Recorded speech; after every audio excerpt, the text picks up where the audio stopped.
Thank you everyone for joining for the workshop today. I am very excited to go through some Facebook ad basics with you guys, and hopefully by the end of this you guys will feel really comfortable to start your first ad and later on reflect and see the results that you've got so you can move forward with being more comfortable with your Facebook ad knowledge. So I sent everyone yesterday a worksheet. Let me know in the chat box that you received it, because I'm going to kind of walk through those steps with that worksheet. It should look like this. The Facebook Pixel has a way of talking to your website to provide you with more analytical data. So when there's a certain Facebook ad that you can do where you can upload, can use the products that you've uploaded via your Facebook store.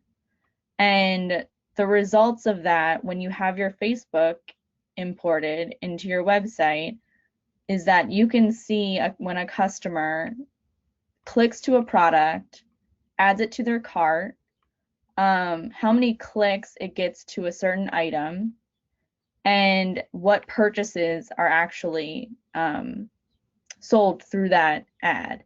So it's great. It's an extra little bit of information that just helps you better understand the customer that you're pushing that ad to.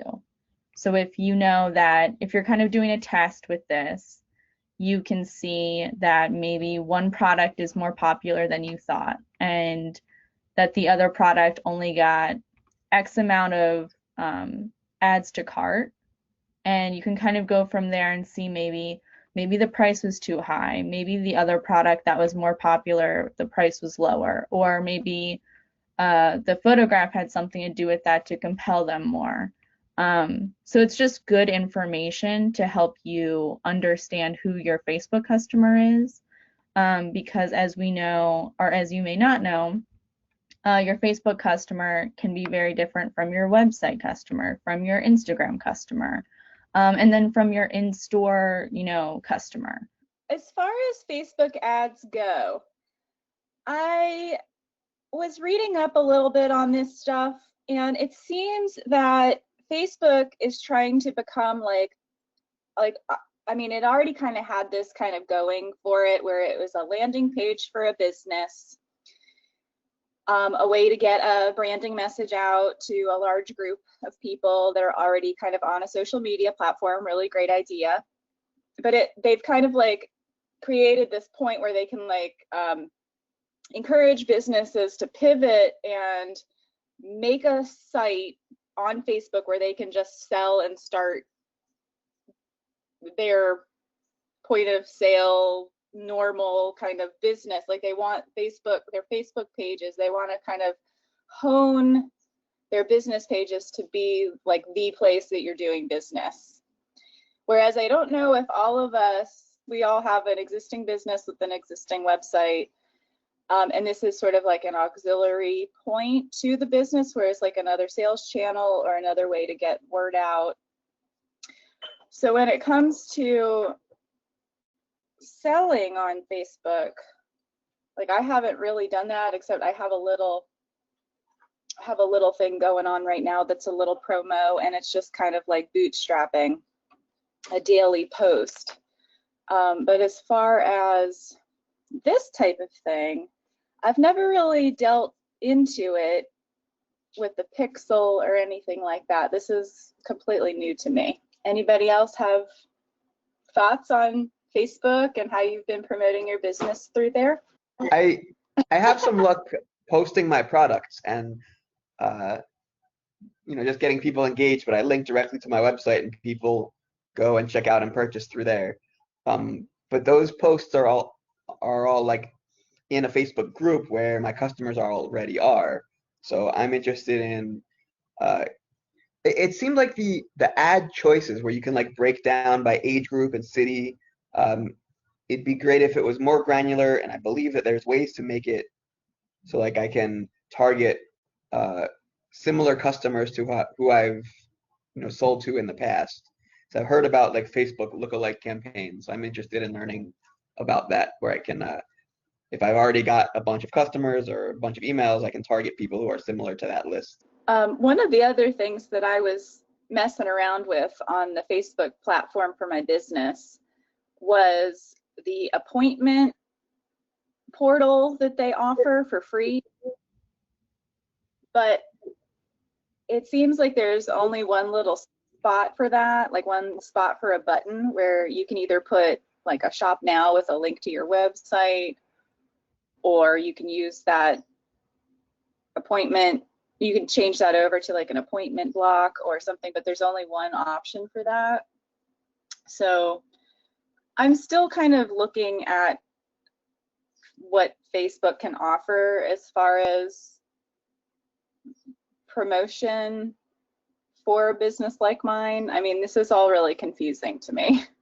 I'm really learning, you know, as I go with this. To answer your guys' questions, Allison, yes, I understand that Facebook can be very overwhelming because they keep adding new smaller apps like scheduling appointments and things along of that nature. And then Todd, with your lookalike campaign, we may not be touching on that today, just because I'm kind of going through the very basic level of kind of working through what your Facebook audience might be.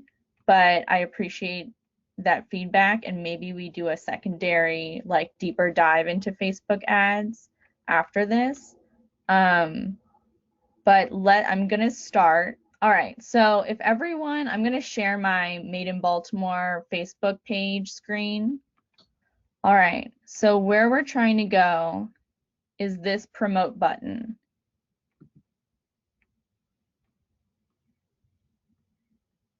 And this is where I want you guys to get to. So something that is going to be different for a little bit for all of us is that Facebook tries to make this as easy as possible as it can for you. So it'll say recommended ads for your business. I suggest making a note of these. Obviously, you can see them when you click back into this at a later point, but just kind of look at which ones are recommended for you and what that goal is of each of them. So to get more website visitors for us means that, you know, hopefully those website visitors are either other makers applying to be part of the program, or are there visitors coming to see what your business is through our directory or read a blog to learn more about the program. So you can have some different goals for such a general topic, but if you are primarily only selling products through your website, you know, you'll be able to customize the link so that when people click to shop, it might take them specifically to a new collection that you have or a sale that you're hosting. The purpose is to make it a one-click for your customer so that they can shop and purchase and become a returning customer, so that you don't have to put them through several different links. So the next step is when you click into an ad, and I'll click into, let's do the get more visitors ad. All right, so it'll kind of prompt an example of what it suggests for you, or just something that it's taking from your website, taking from your Facebook page and slapping it on there just so you can see a visual of what your potential ad can look like. Now this URL at the top can be completely customized. So I can take this out, add the link straight to our blog, and then make the copy reflect on like a new blog post to engage people, or to our store, so that we can lead more people to find out where our next pop-up is, or like for you guys, it would be whatever product you're trying to promote. And something that I suggest for this is using Canva. You can see here at where that image is, it says 1920 by 1080.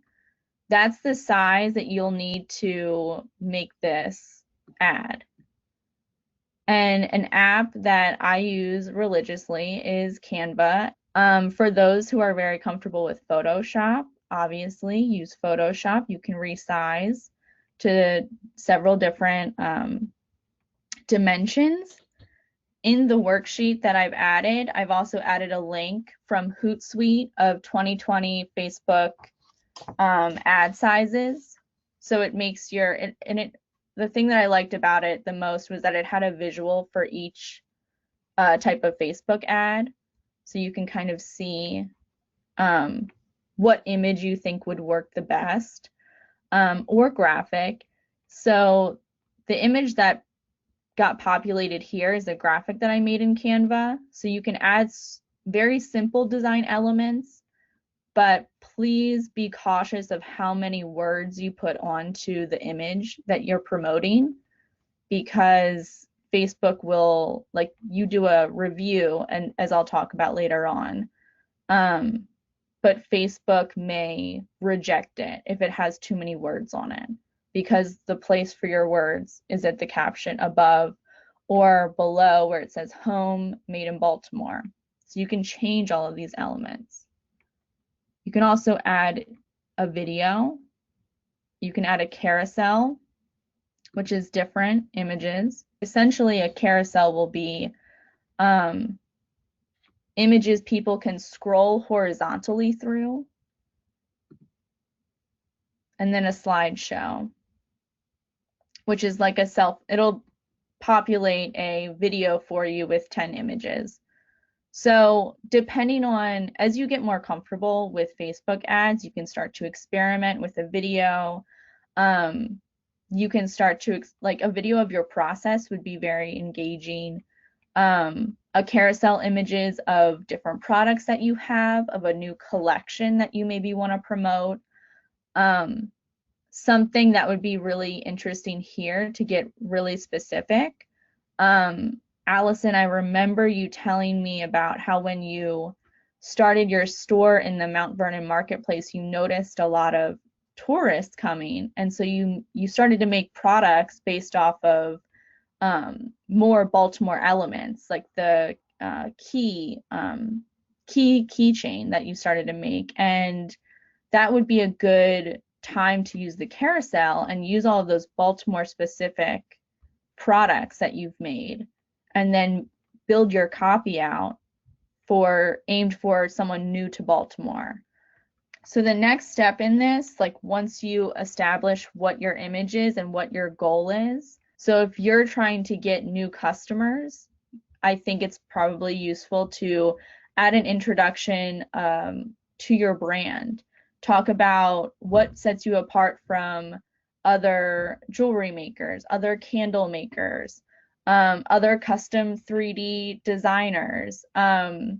What part of your process stands out, and using keywords that you use in your website to engage people, taking those and putting them together in a message to your customers. Now, that would be a great intro caption. You have to keep it under a certain amount of letters. You want the customer to be able to read this in like 7 seconds and be like, all right, I'm going to click it. Let's see what this is about. If you're promoting a new collection, make it about how this collection is a reflection upon your brand. It might pertain to a certain celebration or event. Use those keywords that people that you even get sucked into in ads. It helps me to go through my email and see what either, I guess, spam or promotion emails I get, and kind of look at which ones really catch my eye and why they catch my eye. So that's a good exercise to use that sometimes you don't think about. You kind of get caught up subconsciously in that. So that would be a good exercise just to explore if you're kind of caught on this point of writing copy and you're like, I don't know how to make this better. Look at what other people are writing and see if you can kind of spin off of that for your own brand. So after you're done writing your copy, creating an audience, which is my personal favorite part, but can be a little intense at first. So Facebook gives you examples like people who like your page, people who like your page and their friends, people in your local area. Ski resorts is something that I've added not for Made in Baltimore, but because I'm in my own Facebook profile, it'll show all of the audience that I've made for other clients. So ski resorts is not going to pop up automatically for you guys, but you feel free to test on people who like your page, people who like your page and their friends, and people in your local area, if that pertains to your goal. However, for you guys who maybe have noticed that you have these pockets of new customers that have maybe bloomed during COVID, you know, and you think you might want to test the handle on, you'll click create new audience.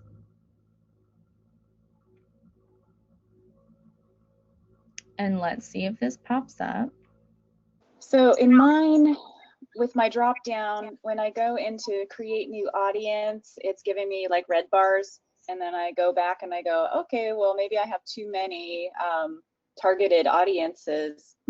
Like maybe a similar situation where you're having your ski resort one pop up. What do the red bars say?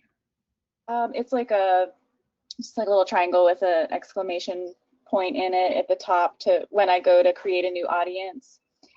I'm thinking I might have so many segments already put in here that it's not going to let me make another one or something. Oh no.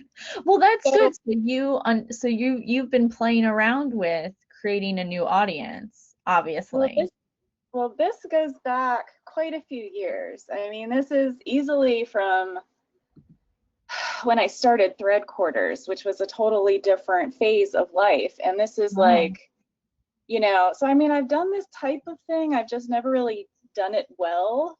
Using it, have you noticed when you finish a Facebook ad that there was, like, when you review that end information, do you ever see any kind of anything that surprises you, or because I feel like as business owners, we try to assume what our audience is a lot, but like that end information can be really helpful to kind of pivot strategies in your next ad. So how do you take that information and like maybe apply it to the same kind of customer base but in a different way? I mean, I guess I'm having trouble with that because as I look through this, a lot of the segments that I'm trying to advertise to, you know, are very similar. Like I have little tags on here. It says people in my local area, and I have on here that are like, this is within 20 miles of Mount Vernon Marketplace, that like are age 18 to 65, you know, not any demographic other than that. Just like that's the, you know, there are other ones that'll be like, well, like for my wholesale, my New York shows, it would be more regional from like Connecticut, New Jersey, New York, Philadelphia, ages 25 to 65 plus, interests. This is where you get real specific in like what their interests are, right? So their interests are Jacob Javits Center, like they're already gonna be going there. And they might, you know, these algorithms pull from there. Men's accessories, handmade jewelry, art, blah, blah, blah. As far as looking at like the success of these, I always find that, you know, I look at the map and I see, you know, people from the Baltimore area or people from Maryland. And of course, there's always like down in Louisiana where my family is, or up in Pennsylvania where I have a bunch of friends, you know. Yeah. I don't seem to reach past my existing fan base. You know what I mean? Absolutely. I mean that I can tell. Right. I can't tell, like, these are my friends, plus maybe the friends outside of them, but I don't know how that translates into cultivating new clients.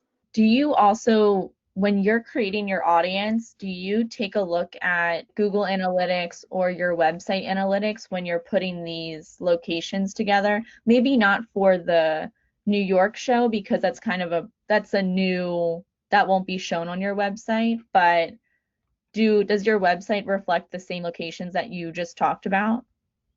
Well, I used to be really on this with my Google Analytics quite a few years ago, and then I just kind of was like, I had other things going on where I need to, focus. So I really don't have a good handle on that stuff in general. So that's why I'm kind of trying to replug into this, like the data portion of the back end, because I don't really have a handle on it. And it's the things that I did long ago, I mean, they're completely different than they are now. And when I'm going to be relaunching my website, and I'll be doing a, really strong Google Analytics, I'm going to make sure that that's all tight. I was in the last workshop last week, and I'll be reaching out to make sure that I have that done and correct going forward once I launch the site. But as far as like looking at all that stuff, I don't do it. I don't have a really good handle on it. Right. So I did see that you participated in the Google Analytics, which is great, because once you get that installed and you start to play around with those analytics, it will provide an extra layer of information that is really helpful when you're creating your Facebook audience. So do you look at who's looking and you advertise to them, or do you want to go beyond them?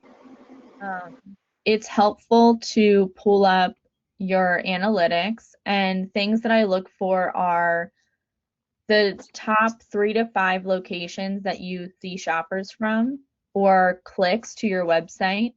That's perfect. And then click new audience.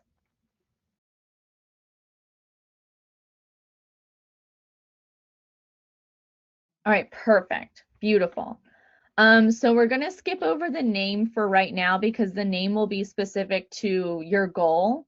So if you're having a new collection launch, like returning customers that you have a good gauge on through your analytics data. So like returning customers might you have a better gauge on like what that age is and those locations are. You can name it, if you want to do a test, like my ski resort one was a test to send an ad to cold weather apparel. And it was during a time where Christmas shopping wasn't really relevant anymore, but it was still cold and people were on vacation. And so I did a test of ski resorts. So name it whatever you want, as long as it's relevant to your goal. And depending on what your brand is, your gender can be dependent on what products you have, and maybe something that you notice through you can also use your Instagram insights for this as well. The more insights that you have, the better you're able to test with an audience, just because you're doing less guessing and more testing. Didn't mean for that to rhyme, but that was great that it did. So, and then obviously, change the age to how you feel that it might be, and think about who who is one person that shops from your brand, and how can you engage with that entire demographic. So it could be someone who does support locally, or maybe it's a customer who comes to like the Greater Goods Market every once in a while, and she is a girl who maybe shops at Target quite frequently, and so she has like a certain price point that she doesn't go over. And depending on, now the detailed targeting is going to be a fun part as well, but to stay on locations for a second, as you guys are a local brand, Baltimore might already be something that you want to keep here. Or if you're trying to reach other places that you've noticed some sort of interesting, knowledge through your website, that could be potential retailers, reaching you or customers.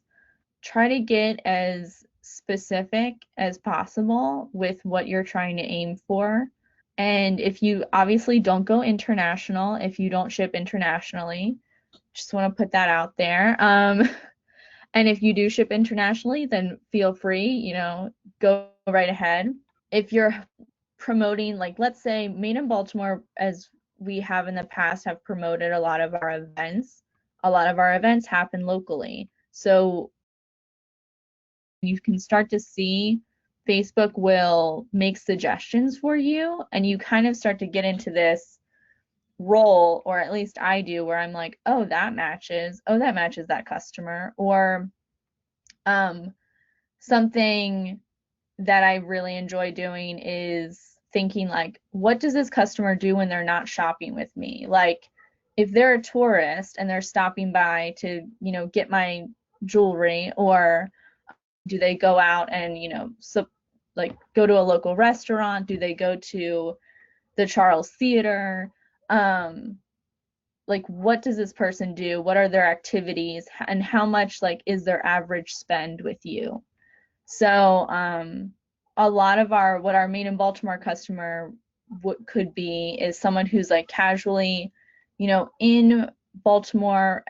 We also noticed a lot of tourism, but also a lot of locals who are picking up coffee and soaps and bath and body products, and so that kind of price point. So they're like the kind of like this everyday normal person. And so you might want to put in, let's say they like outdoor activities. We noticed a lot of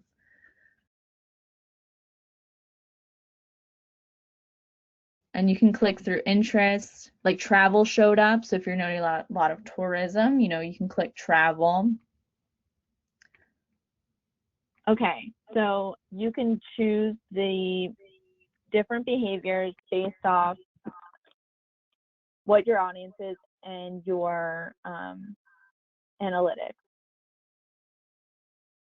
The more of the audience that you create, your Facebook will suggest that your audience is defined and see the amount of people that you'll be able to reach. So save that audience. Okay, so the next step would be paying for your ad and choosing the schedule. We can see the duration and like the suggested cost. So you can make this last as long as you feel comfortable. The daily budget is what you would be charged every single day. This is where I would suggest being very specific and reading every detail, because depending on the ad that you choose, it might have a sum total of how much you would spend for 12 days, or something like this where it says you'll be spending $5 every single day for 5 days. So just pay attention and make sure you choose what best fits your goal. And then you'll see that total and when this ad will begin and end. So you can also run this ad continuously.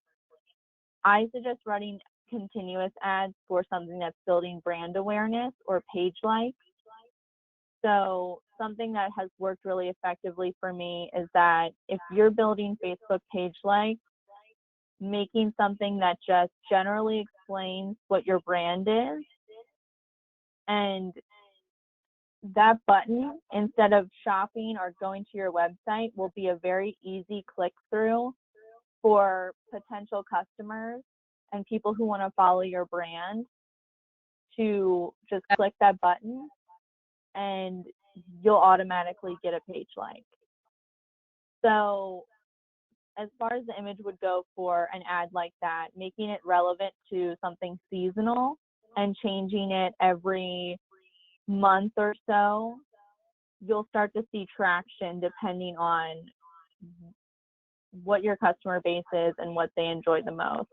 For example, I had a continuous ad that ran like that, and I had a lot of fall garments up. And then once I changed it to spring in March, page likes started to skyrocket.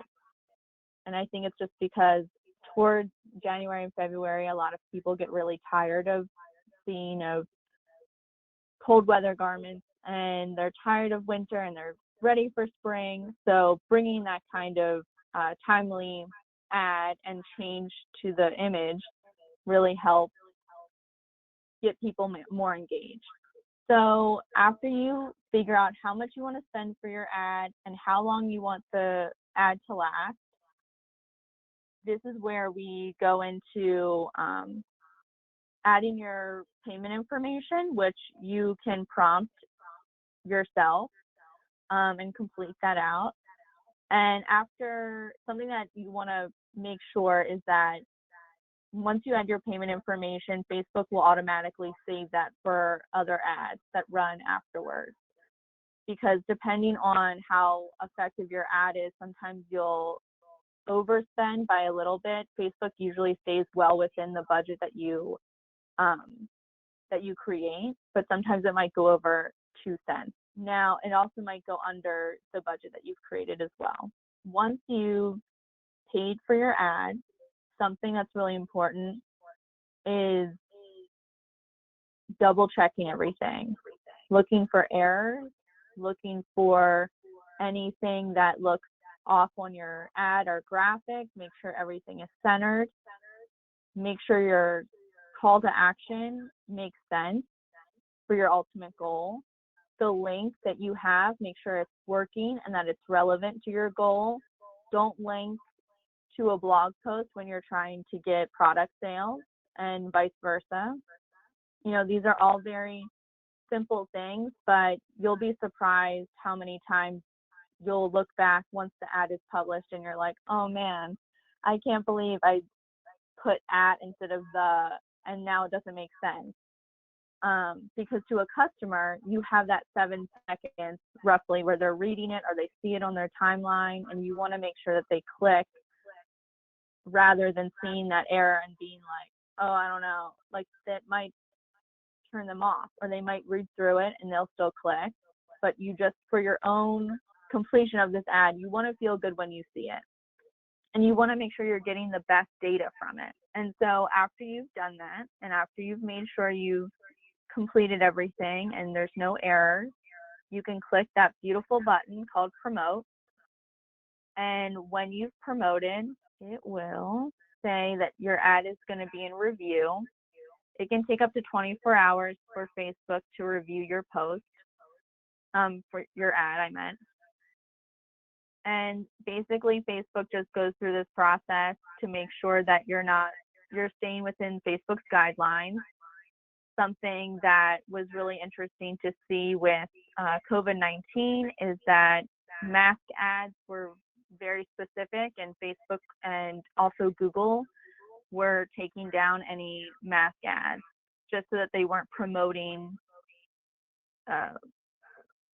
certain products that didn't fit with promoting off of people's like health and wellness during the pandemic, which I thought was really interesting. But you guys should all be good because you guys are promoting products made locally in Baltimore. So after Facebook reviews the ad, the only reason that you would get rejected, and Facebook will give you information on why your ad was rejected, and you can kind of go from there whether you want to push it through manually, which is when someone from the Facebook team will actually review the ad. The only times I've ever had to use manual review is if I have too much text on an image. Following that, after your ad is public and it's finished, you can also check on it before it's finished just to kind of see how it's going, if it's worth your time or not. But after your ad has been done, this is where you get to review your ad. I think this is a vital part of finishing your Facebook ad and understanding the information that you've received from your audience. And something that you would go to is at the top of your business page, you should see a button that says Ad Center. There we go. So we don't have any active ads right now, or you would see the reach, post engagements, and link clicks with numbers underneath them. But you can see past ads and view results. This is where it becomes really important to review how the success is and how to pivot your new ad and what you thought might not have worked and what did work. Once again, it's important to give grace to yourself during this period of time, where if you have a certain goal that you're trying to reach and you felt like you didn't reach it perfectly, it's okay. You can look at this information and pivot your next ad to make sure that it does a little bit better, or you change the image around. And it could be something as simple as that with an image. Like going back to my example with the page likes ad, changing that to spring garments in March really fed off of a lot of people that were in our target audience that were tired of seeing winter garments and they wanted something fresh and new. So going to this overview, and when you look and you are analyzing your ad that you've created, these are some questions that I want you to ask yourself and answer honestly, because you can only use this information to help you next time. Is, did your ad work to reach your goal? Was your goal website sales, and how many website sales did you drive to your business? If you didn't get any sales from it, how many people did you drive to your website? And pairing with your website analytics, did you see an increase in website visitors? Did you see a decrease in your bounce rate? Like, were more people coming to your website and staying on there? That's really important. That's a win.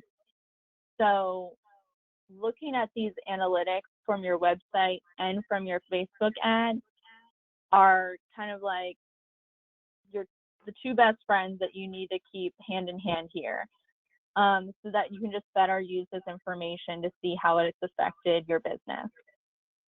How many people did you reach, and did that match up with what you anticipated?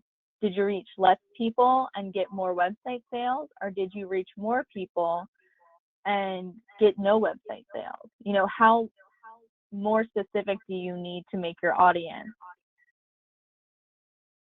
What was your top location that clicked on your ad? You know, was that something that you anticipated? Did you maybe throw in a new location that usually only gets 2 engagements on your website, and you were like, let me just throw in Virginia or Richmond, Virginia, and see what happens?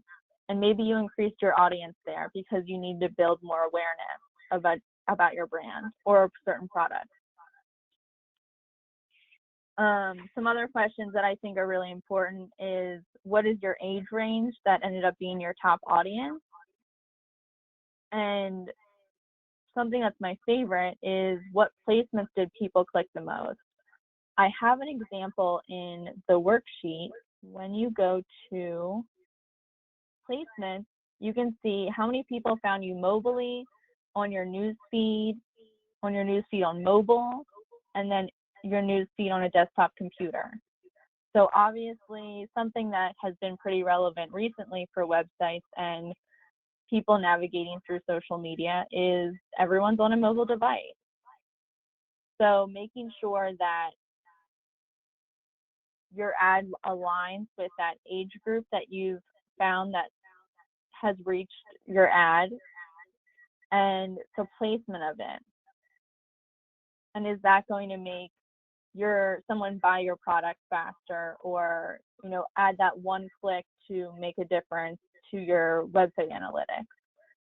And then finally, just kind of taking all of that information and saying, what is something that I learned new about my audience, or this specific audience? Some of you have multiple audiences, whether that is like with Allison with Tiger Lily, you're going to have your tourists that come through Mount Vernon Marketplace. Something that I've noticed with some of our other makers is that during COVID-19, they've had more larger organizations reach out to them for larger sales, so that's a target audience right now that you want to build off of. Some of our makers have added subscription services. So, you want a subscriber audience and feed off of those guys and the information that you're earning from them. But yeah, that pretty much sums up the complete process of making a Facebook ad. It can be a little bit of a learning experience when you're making that first couple of ads and reviewing that information. But once you get the hang of it, like anything else, it becomes a little bit easier and it doesn't need to take up a huge part of your schedule. Thank you very much, Tatiana. Want to open it up for any questions that anybody might have, anything that you were hoping might get covered that we could touch on? And Tatiana, I know that we didn't cover the Ads Manager features. Is that correct? That's a whole other kind of dashboard that Facebook offers to manage these ads. Yes, that is like something that I would like to go into a deeper dive separately. Facebook offers a lot of different information for Facebook ads, and we can get very nitty gritty. But as far as not wanting to overwhelm people who maybe haven't done a Facebook ad before and who are maybe kind of still working through the process of reviewing information and trying to see certain results, I think that would be something that could follow in the future.